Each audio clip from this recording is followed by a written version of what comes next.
Hey guys, this is Flow Stuff Incorporated, and I'm here with another discussion video, if it can qualify as that at least.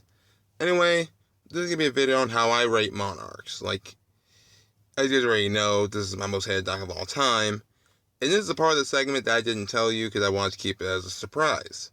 That being said, it's more me doing an evaluation over Monarchs and how they've done in the meta and stuff. So, that being said, I'll go ahead and stop talking. Let's get out of the fluff and into the good stuff. Now, for this segment of the video, I'm going to go over and rate 5 criteria that I'm going to go judging a deck by. The 5 of them are consistency, power, comeback ability, protection, and versatility. So, I'll go in order, and I'll go over consistency. This deck is highly consistent.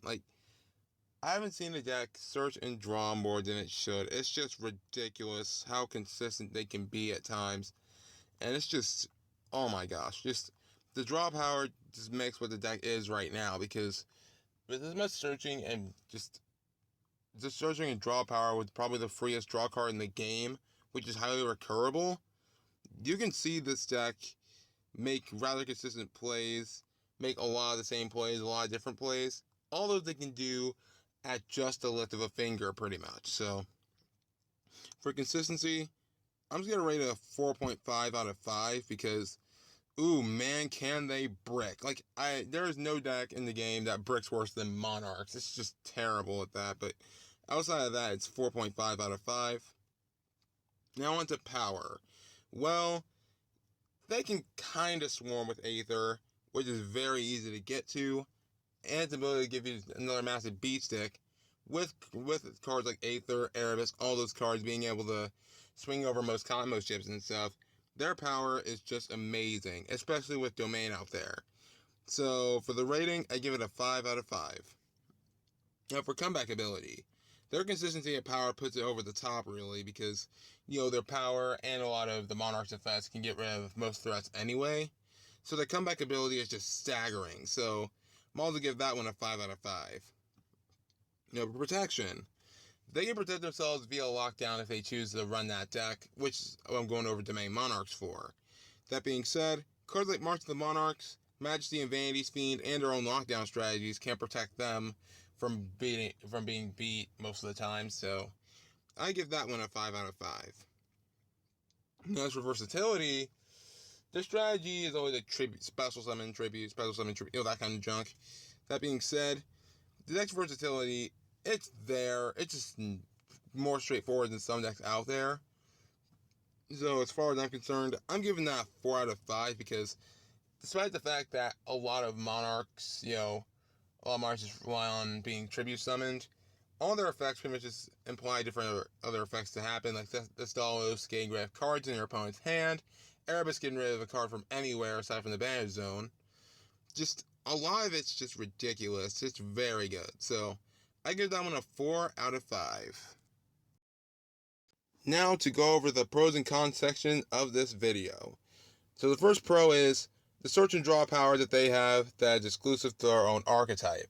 Cards like Pantheism, Tenacity, Return, they have so much drawing and searching power with a lot of recovery with the Prime Monarch.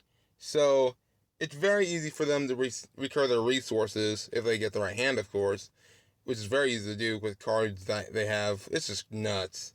Monarchs can be very, very powerful, and they can do that constantly just because of the immense of search and draw power that they have. So yeah, they can be very, very brutal even on the first turn. Even if they go first, you can just start with 5 cards in your hand, and they could just say, "Go, just bigger move, go." You don't even get a proper draw on your turn.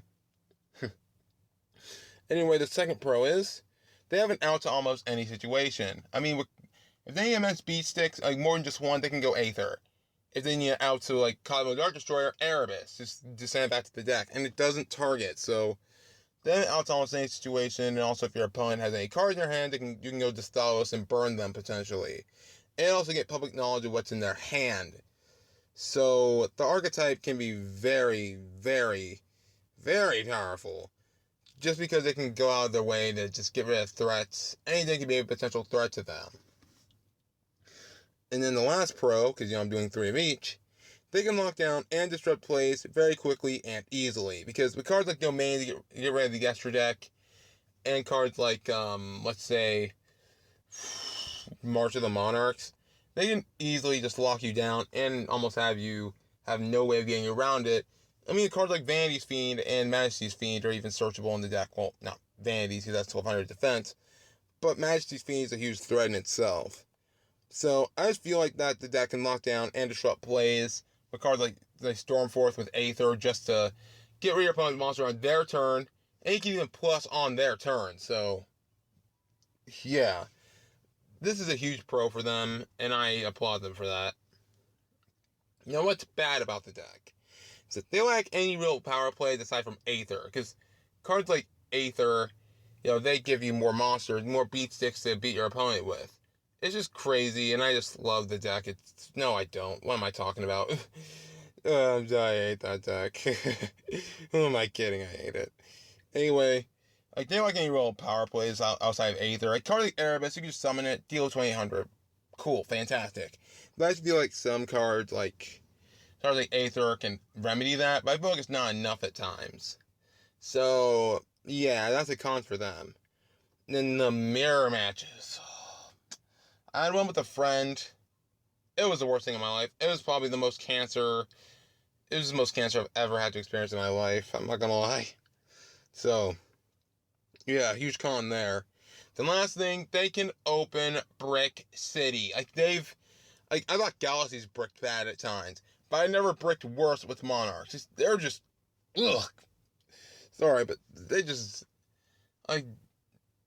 man, I've seen apartment complexes brick less than that deck does at times. And it's just, ugh, this is terrible. You break with a Monarch hand, you're probably going to lose unless you pull the perfect card like Pantheism. So, yeah, it's pretty crazy. Now to the last part of the video. Yeah, judging by my earlier reservation towards the deck, I just feel like that the experience of this deck is just not so great. I mean, all things considered, it's quite linear. There's not as linear as Stellar Knights, really. I mean, they go Vega, Altair, Deneb, Altair, Vega, Deneb, that kind of goes. It's just not fun to play overall. I mean, it's just boring after a while. I mean, you may find it fun after a first few times, but honestly, after a while, the deck just gets so boring. Oh my geez. It's just unsatisfying to play. Just seriously, it's very unsatisfying. The odds are too easy to get to, and you just have a lot of situations that you face you can easily get rid of with just an Erebus. It's just, why does one boss monster have to be so powerful? I mean, they have so many ways to just draw, search. They get their out as quickly as they summon them. I mean, there are a lot of decks out there that are like that. I mean, with Cosmos at least you don't get locked out while having a giant beat stick just smack you around a lot. I just feel like it's an obstacle that adds more obstacles on top of obstacles just so that you wouldn't make it. It's kind of like a hero's story, but without a happy ending.